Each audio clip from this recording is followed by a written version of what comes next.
সুপ্রিয় দর্শক, আসসালামু আলাইকুম। আপনাদের সবাইকে স্বাগত জানাচ্ছি এখনকার আলোচনায়।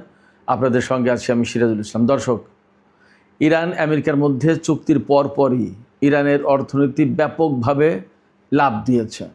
৮০ দিন পর ইরানের স্টক এক্সচেঞ্জ আজকে খুলেছে এবং সেখানে শেয়ার সূচক মারাত্মকভাবে ঊর্ধ্বমুখী। মারাত্মকভাবে বলতে পজিটিভলি ঊর্ধ্বমুখী।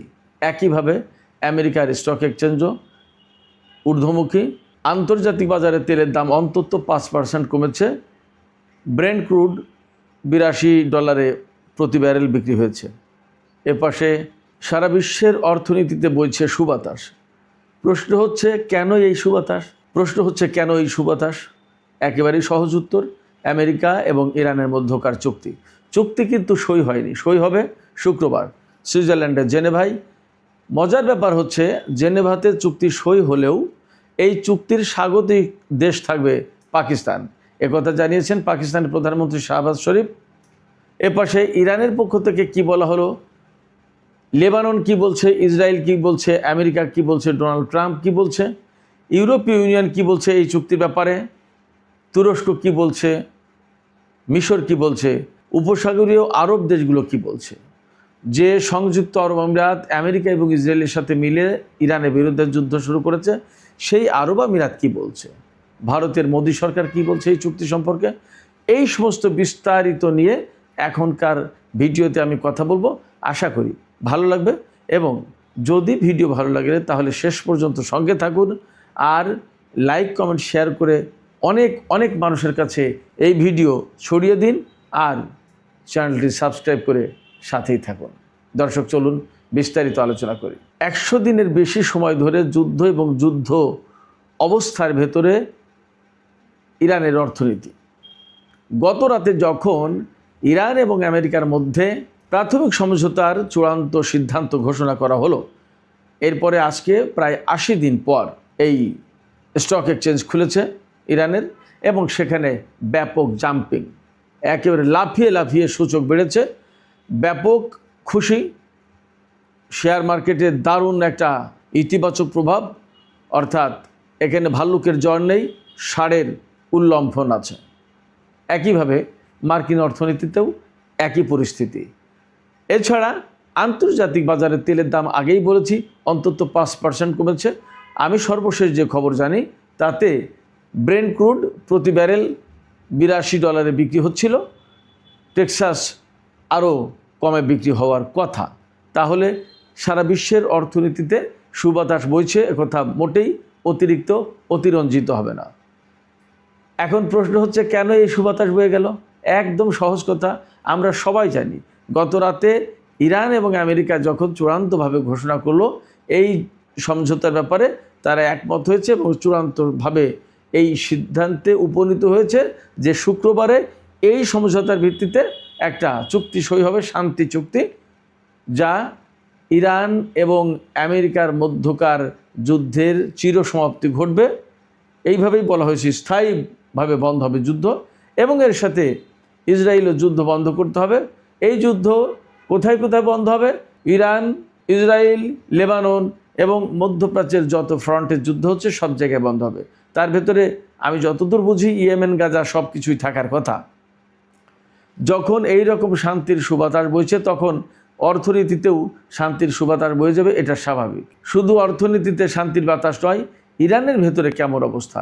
ইরানের জনগণ বেশিরভাগই খুশি, তবে তাদের ভেতরে একটা দুঃখবোধ আছে।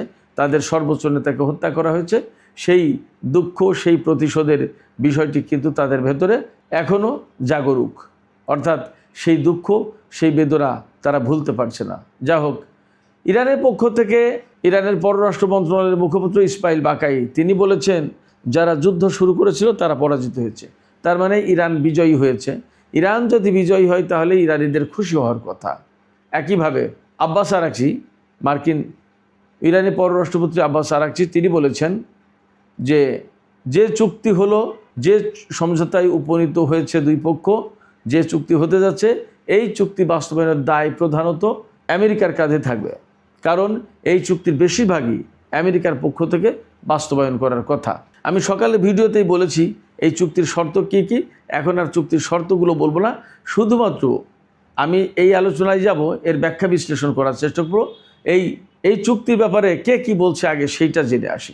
এই চুক্তির পর ইরানের বিশেষজ্ঞ পরিষদের চেয়ারম্যান বা সভাপতি আয়াতুল্লাহ সাদেক আমলি লারিজানি, ডক্টর আলী লারিজানির ভাই, তিনি হচ্ছেন বিশেষজ্ঞ পরিষদের সভাপতি। তিনি বলেছেন, শত্রুরা ইরানের উপর যুদ্ধ চাপিয়ে দেওয়ার পর আমাদের প্রিয় রাহবারের, আমাদের প্রিয় সর্বোচ্চ নেতার রক্ত ইরানি জাতিকে জাগিয়ে তুলেছিল। ইরানের সেনাপ্রধান মেজর জেনারেল আমির হাতামি, তিনি কিন্তু রুহানি সরকারের সময় প্রতিরক্ষা মন্ত্রী ছিলেন, এখন সেনাবাহিনীর প্রধান হিসেবে দায়িত্ব পালন করছেন। তিনি বলেছেন, শত্রুরা বুঝতে পেরেছে অবশ্যই ইরানি জাতিকে সম্মানের দৃষ্টিতে দেখতে হবে এবং সম্মান দিয়ে কথা বলতে হবে। যা হোক, ইরানের পক্ষ থেকে এই ধরনের বক্তব্য এসেছে।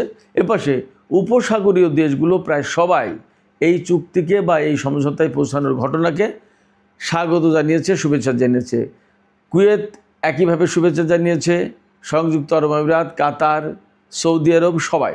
ওমান তো বটেই। ওমানের পররাষ্ট্রমন্ত্রী বদর আল বুসাইদ, তিনি বলেছেন, সাধারণ জ্ঞানের বিজয় হয়েছে, কমন সেন্সের বিজয় হয়েছে। তিনি হয়তো কূটনৈতিকভাবে অনেক বড় কথাই বলেছেন, আমার কাছে মনে হয়েছে। লেবানন কি বলছে?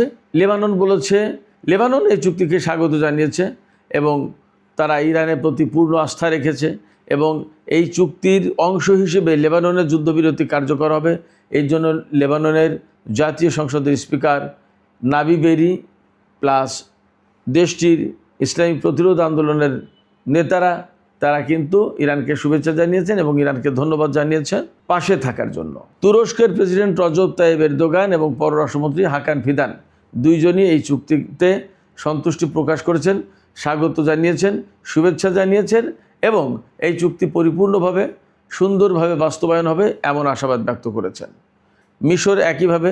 এদিকে ইরানের পররাষ্ট্রমন্ত্রী সাইদ আব্বাস আরাকচি আজকে টেলিফোনে কথা বলেছেন মিশরের পররাষ্ট্রমন্ত্রী, তুরস্কের পররাষ্ট্রমন্ত্রী, কাতারের পররাষ্ট্রমন্ত্রী, সৌদি আরবের পররাষ্ট্রমন্ত্রী, এরপরে জাপানের পররাষ্ট্রমন্ত্রী, এই সমস্ত দেশের পররাষ্ট্রমন্ত্রীর সাথে তিনি টেলিফোনে কথা বলেছেন। সবাই চুক্তির প্রতি সমর্থন জানিয়েছে। ইউরোপীয় ইউনিয়ন এই চুক্তিকে স্বাগত জানিয়েছে, তবে ইউরোপীয় কমিশনের প্রধান উরসুলা ভন ডার লিয়েন, তিনি বলেছেন, ইরানের উপর থেকে নিষেধাজ্ঞা প্রত্যাহারের শর্ত হিসেবে তারা ইরানের আচরণের পরিবর্তন দেখতে চায়। ইরানের আচরণে পরিবর্তন দেখতে চায় এবং তারা বলেছে যে ইরানের আচরণ পরিবর্তন না হলে এই নিষেধাজ্ঞা প্রত্যাহার করাটা হবে না। এই আচরণের পরিবর্তন বলতে ইউরোপীয় ইউনিয়ন বলেছে যে ইরানকে বা ইরানের সরকারকে মানবাধিকারের প্রতি আরও বেশি শ্রদ্ধাশীল হতে হবে এবং গণবিধ্বংসী অস্ত্র থাকতে পারবে না ইরানের কাছে। এই বিষয়ে আমি একটু পরে ব্যাখ্যায় আসবো আশা করছি। এদিকে পাকিস্তান কি বলেছে?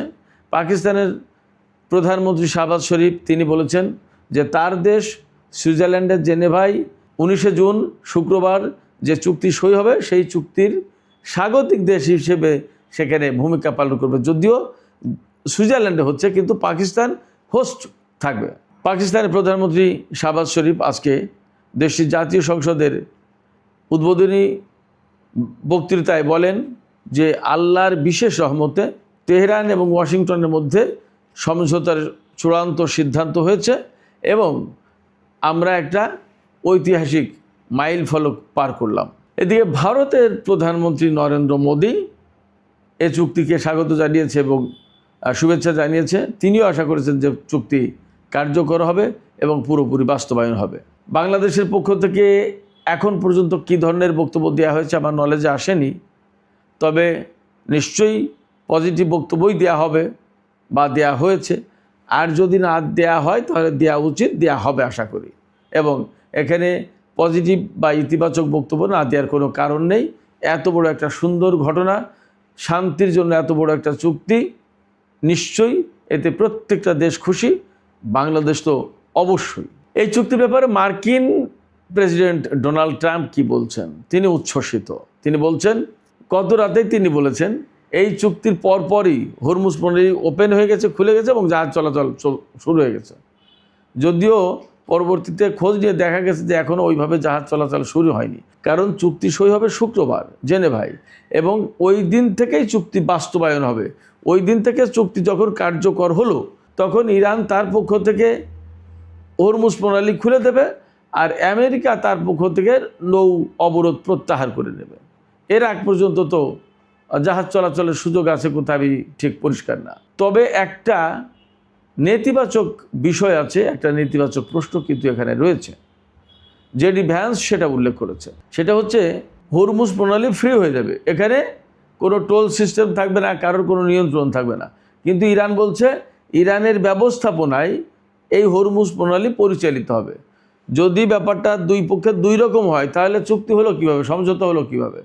এই যে একটা সংকটের জায়গা, গ্যাপ, এই গ্যাপটা নিশ্চয়ই ফুলফিল করা হবে, বা ফুলফিল করা আছে হয়তো, বা এই মুহূর্তে কোনো না কোনো দেশের নেতাদের বা কর্মকর্তাদের মুখ বাঁচানোর জন্য হয়তো এরকম করে বলতে হচ্ছে। দেখা যাক আসলে বাস্তবতা কোথায় গিয়ে ঠেকে। এপাশে ডোনাল্ড ট্রাম্প এই চুক্তির জন্য চীনা প্রেসিডেন্ট শি জিনপিং এবং রাশিয়ার প্রেসিডেন্ট ভ্লাদিমির পুতিনের ব্যাপক প্রশংসা করেছেন। তিনি তো প্রশংসায় ভাসিয়ে দিয়েছেন দুই প্রেসিডেন্টকে। চীনা প্রেসিডেন্ট শি জিনপিংকে অতিশয় ভদ্রলোক বলেছেন, অতিশয় ভদ্রলোক বলেছেন। তিনি বলেছেন যে যদি শি জিনপিং এই ভদ্রতার পরিচয় না দিয়ে একটি তেল ট্যাঙ্কার পাঠাতো আর তার সাথে 20টি ডেস্ট্রয়ার যুদ্ধজাহাজ পাঠাতো, তাহলে আমেরিকার সাথে চীনের বিরাট বড় সংঘাত হয়ে যেত এবং এই শান্তি, এই সমঝোতা সম্ভব হতো না। সেক্ষেত্রে চীন আমেরিকার বিরুদ্ধে সরাসরি কিছু করেনি, এটা বিরাট ব্যাপার। চীনের প্রেসিডেন্ট শি জিনপিং বিরাট ভদ্রতার পরিচয় দিয়েছেন। এবার সে রাশিয়ার প্রেসিডেন্ট ভ্লাদিমির পুতিন সম্পর্কে তিনি বলেছেন, যুদ্ধ শুরুর পর থেকেই প্রেসিডেন্ট পুতিনের সাথে মাঝে মাঝেই তার কথা হয় ফোনে, এবং পুতিন যতবারই ফোনে কথা বলেছেন ততবারই প্রেসিডেন্ট ট্রাম্পকে এই সংঘাতের অবসান ঘটানোর জন্য, যুদ্ধ বন্ধের জন্য বারবার পরামর্শ দিয়েছেন, আহ্বান জানিয়েছেন। এবং তিনি বারবার বলেছেন শান্তির জন্য, বিশ্বের অর্থনীতির জন্য এই যুদ্ধ বন্ধ করা উচিত। ডোনাল্ড ট্রাম্প পুতিনকে ব্যাপক প্রশংসা করেছেন, এইভাবে তাকে সাপোর্ট দেওয়ার জন্য, অর্থাৎ পজিটিভলি তার সাথে আলোচনা করার জন্য। অর্থাৎ এই যুদ্ধ কেন করেছেন ধমকাধমকি বা কনফ্লিক্টে না গিয়ে, বরং তিনি পজিটিভলি বলেছেন। এই কারণে ডোনাল্ড ট্রাম্প পুতিনকে ভূয়সী প্রশংসা করেছেন। অবশ্যই ভেতরে একসময় কথা বেরিয়েছিল যে যেদিন মার্কিন প্রেসিডেন্ট ডোনাল্ড ট্রাম্প ইরানকে বিশ্ব মানচিত্র থেকে মুছে দিতে চেয়েছিলেন, সেই দিন প্রেসিডেন্ট পুতিন নাকি ট্রাম্পকে ফোনে বলেছিলেন যে দেন আপনি মানচিত্র থেকে মুছে দেখি কত ক্ষমতা, আমরাও কেউ বসে থাকব না, এরকম হুমকি দেওয়ার পরে নাকি তিনি থেমেছিলেন। যাই হোক, তারপরেও তিনি প্রেসিডেন্ট পুতিনের ব্যাপক প্রশংসা করেছেন। আসলে বাস্তবতা হচ্ছে কি, ইরানের প্রশংসা আর করতে পারছে না, কারণ ইরান তো তার সরাসরি অপোনেন্ট, তার সাথেই তো এত সংঘাত। বাকি যে দুই দেশের প্রেসিডেন্টের প্রশংসা করছেন তাদের প্রশংসা না করে উপায় নেই, কারণ ইরান, রাশিয়া এবং চীন, এই তিন দেশ মিলেই বিশ্বটাকে পরিবর্তন করে দিতে যাচ্ছে এবং অলরেডি শুরু হয়েছে। তাই শুরুর এই যে তিন দেশের যে বলয়, এই তিন দেশের বলয়ের ডেফিনেটলি চীন এবং রাশিয়া তো নেতা, এতে কোনো সন্দেহ নেই। তিন দেশই নেতা, কিন্তু তার ভিতরে তো রাশিয়া এবং চীন এগিয়ে। আসলে ব্যাপারটা হয়েছে কি, এটা ত্রিভুজের মতো, ত্রিভুজের তিন কোণায় তিনজন, ইরান, চীন, রাশিয়া। আসলে কে কার থেকে এগিয়ে সেটা একটা ব্যাপার। যাই হোক, ডোনাল্ড ট্রাম্প তাদের প্রশংসা করেছেন, রাশিয়া এবং চীনের দুই প্রেসিডেন্টকে। এবার ইসরায়েলের গায়ে জ্বালা, ভীষণ অন্তর্জ্বালা। ওই যে আমাদের বাংলাদেশের সামাজিক মাধ্যমে প্রায় সময় দেখা যায় জলে জলে অন্তর জলে, তো এইরকম একটা অবস্থা। কারণ হচ্ছে এই যুদ্ধ শুরু করেছিল মূলত ইসরায়েলের উস্কানিতে এবং ইসরায়েলের প্রয়োজনে। ইরানের সরকার পরিবর্তন করা, ক্ষেপণাস্ত্র প্রতিরক্ষা কর্মসূচি বা ক্ষেপণাস্ত্র কর্মসূচি বন্ধ করা, পরমাণু কর্মসূচি বন্ধ করা, সমস্ত সব কিছু ইসরায়েলের নিরাপত্তার জন্য প্রয়োজন, আমেরিকার জন্য না। ইরান আমেরিকার সাথে কখনো ওইভাবে যুদ্ধ করতে যেত না। সংকট ইসরায়েলের সাথে ইরানের। তো ইরানের হাতে যখন এরকম হেভি অস্ত্র, সামরিক প্রতিরক্ষা ব্যবস্থা, তো তখন ইসরায়েল ঝুঁকিতে পড়ে যায়। ইসরায়েল তো ছোট রাষ্ট্র, যতই সামরিক শক্তি থাকুক, 10টা যায় 20টা ক্ষেপণাস্ত্র মেরে দিলেই তো দেশটা কাত। এই কারণে এই সমস্যা সে সবচেয়ে বেশি বোধ করত এবং ইরানকে ঝুঁকি মনে করত। এই জন্য আমেরিকাকে নিয়ে ইরানের সাথে যুদ্ধ শুরু করেছিল। কিন্তু যে সমস্ত লক্ষ্য নিয়ে ইসরায়েল বা আমেরিকা ইরানের সাথে যুদ্ধ শুরু করেছিল তার একটা অর্জিত হয়নি। আমি আবারও বলি, ইরানের সরকার পরিবর্তন হয়নি, ক্ষেপণাস্ত্র কর্মসূচি বাতিল করতে পারেনি, পরমাণু কর্মসূচি বন্ধ করতে পারেনি, ইরানের হাতে যে এনরিচড ইউরেনিয়াম আছে সেগুলোও নিতে পারেনি, কিছুই হয়নি। তাহলে যা যা ছিল তাই তাই রয়ে গেছে। মাঝ দিয়ে কিছু লোক মারা গেছে, ইসরায়েলেরও ব্যাপক ক্ষয়ক্ষতি হয়েছে, আমেরিকারও ব্যাপক ক্ষয়ক্ষতি হয়েছে। লাভটা কী হলো? এই প্রেক্ষাপটে ইসরায়েলের বিরোধী দলীয় নেতা, তিনি একসময় ইসরায়েলের প্রধানমন্ত্রী ছিলেন, ইয়াইর লাপিদ বলছেন ইসরায়েল এই যুদ্ধে পরাজিত হয়েছে, কিছুই করতে পারেনি, নেতানিয়াহু সম্পূর্ণভাবে ব্যর্থ।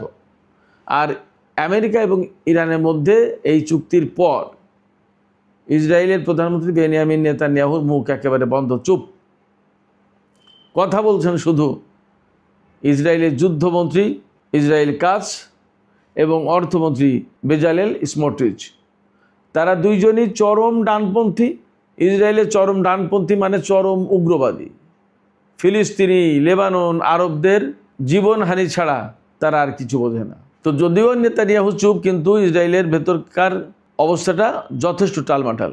যুদ্ধমন্ত্রী সরাসরি বলেছেন ইসরায়েল এই চুক্তি মানবে না, লেবাননে হামলা চলবে, দক্ষিণ লেবানন থেকে আমরা সেনা প্রত্যাহার করব না।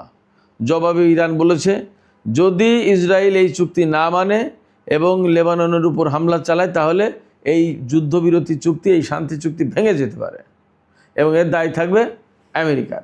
সেক্ষেত্রে আমি মনে করি এই চুক্তি বাস্তবায়নের ক্ষেত্রে অবশ্যই আমেরিকার উপরে বেশি দায় থাকবে এবং আমেরিকা বেশি চাপে থাকবে। এই চুক্তি যদি আমেরিকার পক্ষ থেকে ঠিকমতো বাস্তবায়ন না করা হয় তাহলে সারা বিশ্বের কাছে আরও পরিষ্কার হবে যে ইসরায়েলের আসলেই একেবারে গ্রিপের ভেতরে আমেরিকার অবস্থান, আমেরিকা ইসরায়েলের বাইরে যেতে পারবে না। এবং এই চুক্তি যদি বাস্তবায়ন না হয় তাহলে ডোনাল্ড ট্রাম্প প্রশাসনের, ট্রাম্প সরকারের চরম ব্যর্থতা হবে। সুপ্রিয় দর্শক, আলোচনা শেষ করব, তবে শেষ পর্যায়ে ইউরোপীয় ইউনিয়নের একটা বক্তব্যের একটু ছোট্ট ব্যাখ্যা দিই। ইউরোপীয় কমিশনের প্রধান উর্সুলা ভন ডার লিয়েন তিনি বলেছেন ইরান যদি তার আচরণ পরিবর্তন না করে তাহলে তার উপর থেকে নিষেধাজ্ঞা প্রত্যাহার করা হবে না। এই আচরণ পরিবর্তন বলতে তারা দুটো কথা মিন করে থাকে। একটা হচ্ছে যে মানবাধিকারকে পরিপূর্ণভাবে বাস্তবায়ন করতে হবে। ইরানে মানবাধিকার নেই বা মানবাধিকারের ঘাটতি আছে বলে ইউরোপীয় ইউনিয়ন বলে। আর গণবিধ্বংসী অস্ত্র থাকা যাবে না। তা ইরানের হাতে তো গণবিধ্বংসী অস্ত্র নেই, ম্যাস ডিস্ট্রাকশন ওয়েপন নেই, পরমাণু অস্ত্র নেই, এ তো বলছে বারবার, এবং সেইভাবেই তো চুক্তি হতে যাচ্ছে। আর মানবাধিকারের প্রশ্ন দেখেন, যদি ওই দেশে মানবাধিকার না থাকতো তাহলে যুদ্ধ শুরুর পর সমস্ত লোক এরকম এক হয়ে গেল কেন? এই যুদ্ধ শুরুর পর তো যদি ওই দেশের সরকারের বিরুদ্ধে মানুষের এত মানবাধিকার লঙ্ঘনের এত অভিযোগ থাকতো তাহলে তো ওই দেশের সরকার, ইরান সরকারের বিরুদ্ধে ব্যাপকভাবে রাস্তায় নেমে দেশ উলটপালট করে ফেলে দেওয়ার কথা ছিল। আমেরিকা এবং ইসরায়েল যুদ্ধ তো শুরু করেছিল এই আশায় যে আমরা যুদ্ধ শুরু করলে ইরানের জনগণ আমাদের সাথে হাত মিলাবে, 2 দিনের ভিতরে সরকারের পতন হয়ে যাবে। কিন্তু তা না করে আজ 100 দিন ধরে ইরানের রাস্তায় রাস্তায় জনগণ, রাতের বেলায় নারী, পুরুষ, শিশু, বৃদ্ধ, আবাল সবাই, বনিতা সবাই। কেন? সরকারের প্রতি ভালোবাসা আছে, দেশের প্রতি ভালোবাসা আছে, আইনের প্রতি ভালোবাসা আছে বলেই তো। যদি ভালোবাসা না থাকতো, যতই দেশপ্রেম থাকুক, যতই জাতীয়তাবাদী চেতনা থাকুক, যতই শিয়া মাযহাবের চেতনা থাকুক, যদি মানুষের অধিকার, মানবাধিকার যদি না থাকতো তো কেউ থাকতো না সরকারের পক্ষে। সহজ কথা। তারপরে ইউরোপীয় ইউনিয়ন, ইউরোপীয় কমিশন এই সমস্ত কথা বলে, তার মানে গায়ের জোরে তারা কিন্তু আটকে রাখতে চায়। আমার বিশ্বাস যে এই গায়ের জোরটা খুব বেশি দিন মনে হয় চলবে না। সুপ্রিয় দর্শক, এখনকার আলোচনা এখানেই শেষ করতে চাই। যাবার আগে আপনাদের কাছে প্রশ্ন রাখি, ইসরায়েল বলেছে এই চুক্তি মানবে না, ডোনাল্ড ট্রাম্প কি পারবে ইসরায়েলকে দিয়ে এই চুক্তি বানাতে, লেবাননের যুদ্ধ বন্ধ করাতে? যদি লেবাননের যুদ্ধ বন্ধ না করায় তাহলে ইরান তো এই চুক্তি ভঙ্গ করে ফেলবে বলে হুমকি দিয়ে রেখেছে। তাহলে চুক্তির ভবিষ্যৎ কি এখন অনেকটা অনিশ্চিত, নাকি এই সমস্ত সব কিছুই ম্যানেজ হয়ে যাবে? আপনাদের মতামত জানিয়ে কমেন্টে লিখুন। আর ভিডিও ভালো লাগলে আবারও বলি, লাইক, কমেন্ট, শেয়ার করবেন এবং চ্যানেলটি সাবস্ক্রাইব করে সাথেই থাকবেন। দর্শক, আপনাদের সবাইকে এতক্ষণ সঙ্গ দেওয়ার জন্য অনেক অনেক ধন্যবাদ। আল্লাহ হাফেজ।